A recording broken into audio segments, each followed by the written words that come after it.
31 minus 1 gives us 30, and again 31 minus 1 gives us 30, in the end, 30 times 30 gives us 900.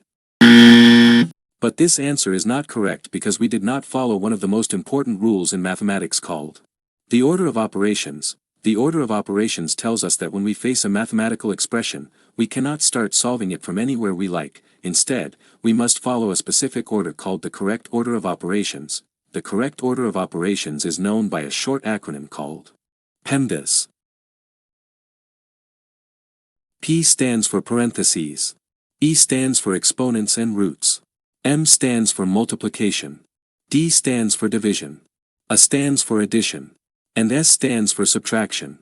According to PEMDAS, in any mathematical expression, we first calculate parentheses, then exponents and roots, then multiplication and division, and finally addition and subtraction.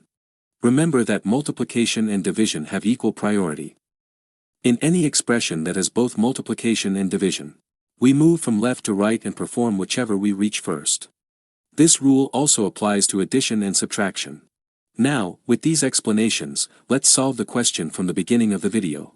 But before solving it, please like the video and subscribe to the channel, and if you have any questions, ask them in the comments. 31 minus 1 times 31 minus 1, according to PEMDAS, we first calculate the parentheses. 31 minus 1 gives us 30, and the expression becomes 31 minus 1 times 30. In mathematics, when a number is written next to parentheses, it means that the number is multiplied by the expression inside the parentheses. However, for simplicity, we usually do not write the multiplication sign.